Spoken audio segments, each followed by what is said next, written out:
दोस्तों, आपने पुरातत्व यानी आर्कियोलॉजिकल के बारे में तो सुना होगा। एक ऐसी दुनिया जिसके बारे में जानकर हर कोई हैरान रह जाता है।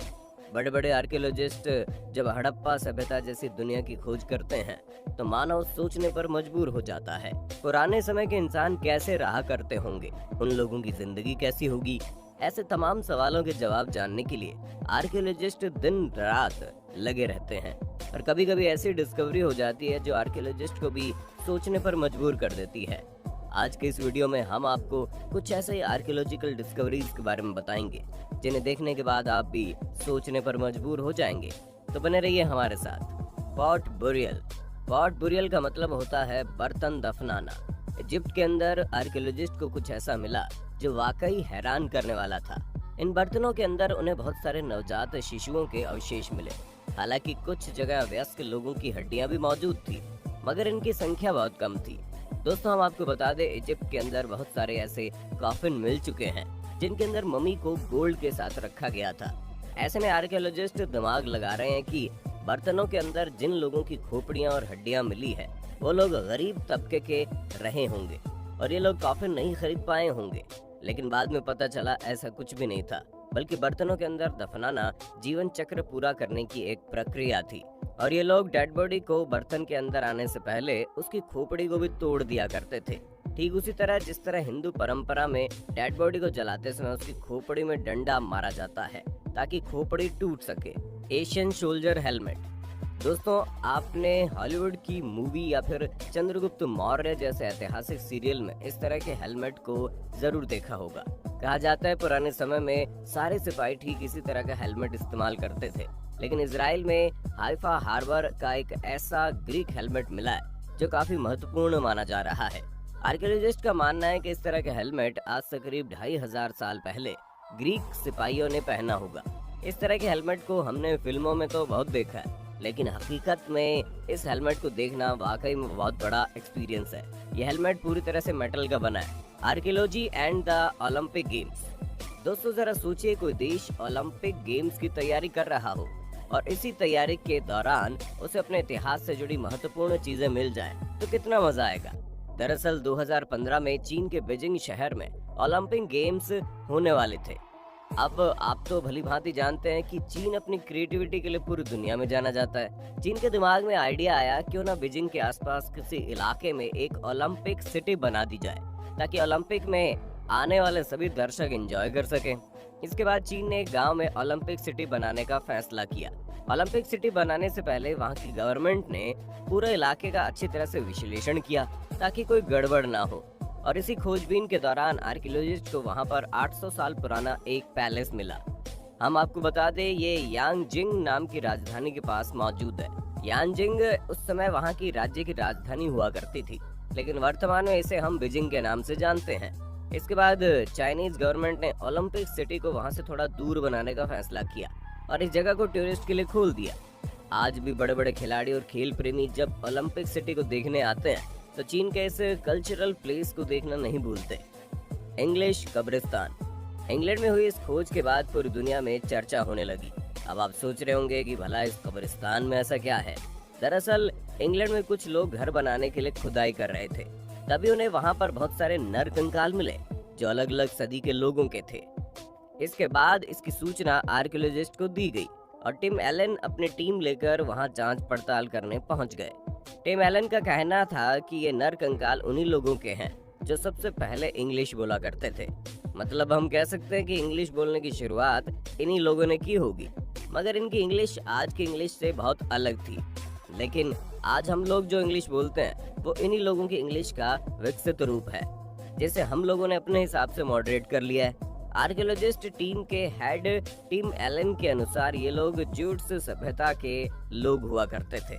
दोस्तों, आपको क्या लगता है, क्या सच में जूट सभ्यता के लोग दुनिया में सबसे पहले इंग्लिश बोला करते थे? अपने विचार कमेंट बॉक्स में जरूर बताइए। Egypt old garden.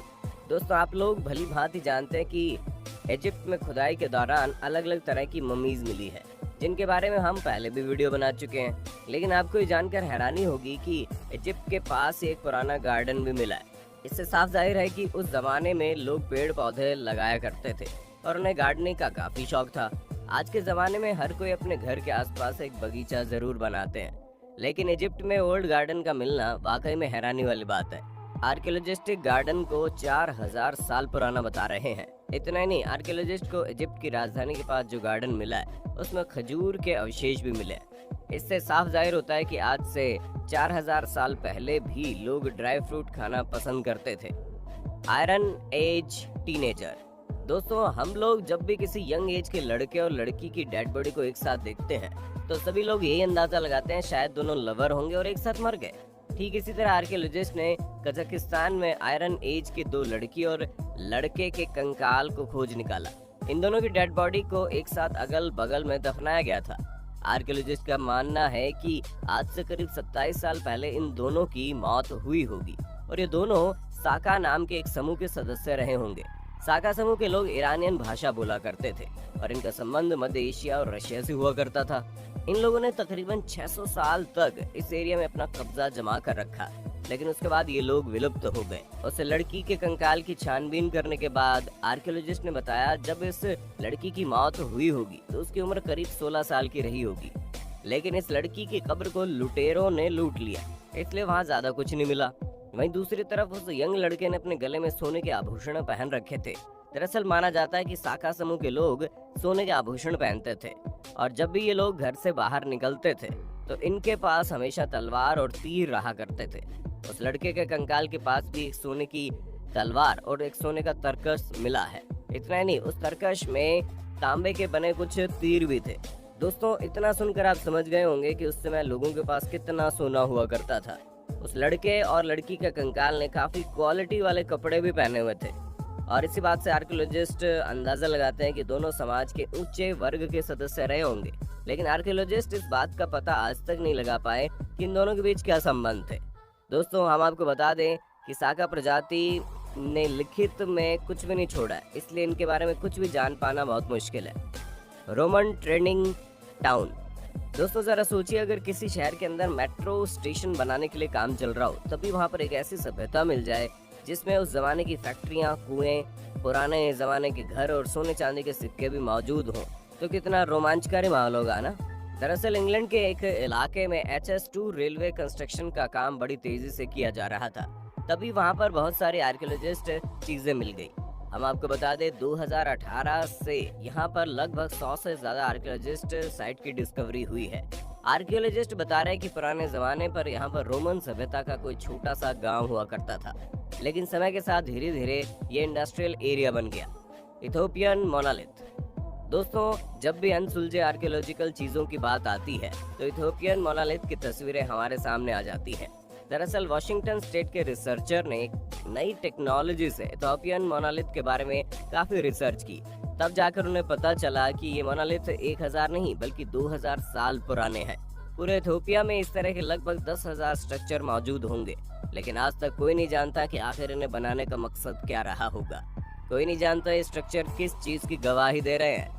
दोस्तों, इस रहस्य के बारे में आप क्या सोचते हैं, हमें कमेंट में बताइएगा। दोस्तों, इंसानों का इतिहास हमेशा से हैरान करने वाला रहा है।